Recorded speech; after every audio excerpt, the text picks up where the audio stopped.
Death is coming for all of us. Some people embrace it, some people are scared of it. But what happens on the way there? In Spiritfarer, we explore the mysterious ways of parting with your living self. It's a management game that manages to turn a game about death into something cozy, heartwarming, and relaxing. This is the XboxEra review for Spiritfarer.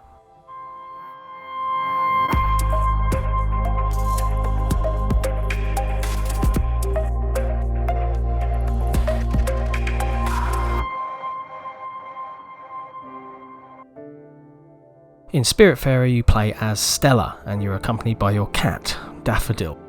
You get tasked to become the Spiritfarer. You'll take people to their last journey, to the great unknown that is the end. It's a story-driven management game with aspects of platforming. Stella will pick up inhabitants of this strange and mysterious world and make sure that their needs are taken care of. While you're off exploring the world and learning more about your company, you are the shipmaster of an ever-evolving vessel.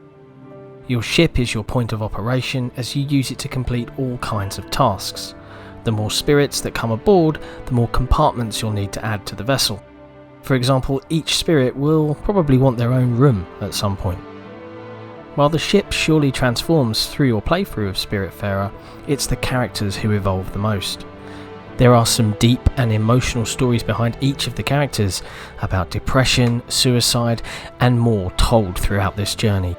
These impactful stories are beautifully contrasted by the art style and the animation in the game. Spiritfarer is a looker. The animations are incredibly well done and add to that cozy experience. Your cat, Daffodil, will play with a ball of light when bored. Your passengers will have all kinds of animations portraying their emotional state of mind at the point in time. The art style they've chosen shows the route the developers have tried and succeeded in to walk with this game. It contrasts the theme of the game in a great manner and turns everything to life or death. The gameplay of Spiritfarer itself is very diverse. There are two main aspects to it. There's the management part and then there's the storytelling. But let's look at the management aspect first. Being a Spiritfarer is bloody hard work. You have to fish, garden, cook, and maybe most importantly, hug. You are the centre of this whole operation, and your actions are what brings everyone closer to their final destination. At some point you'll be in the kitchen garden taking care of all the vegetables you've been planting with a song, which includes a rhythm game by the way, when you remember you were sailing into a thunderstorm or a jelly storm. Jelly storm? Yes, you'll require jelly and lightning in a bottle to further evolve your ship. You'll find out. There are mini-games here which are a welcome change from the management sim aspects of the game. And there are plenty of them. The aforementioned rhythm game, fishing, catching lightning, trying to catch as much flying jelly as you can, even gathering resources from a dragon covered in oars. The management aspect is very relaxing and well built, but can get a bit monotonous at times. Having some change in pace from the gameplay helps fight this. But it's a management game at its core. If you don't like busy work in your video games, your experience could differ. You will need to get resources from towns, from floating barrels. You'll need to go to the sawmill, which you've built on your ship to make planks. The good part? Your ship can travel on its own. It only needs to know where it's going. But your ship is powered by light, so it doesn't work at night, which isn't a problem as, well, you need to sleep too. You can choose to work throughout the night, but you can also sleep and skip to the next morning.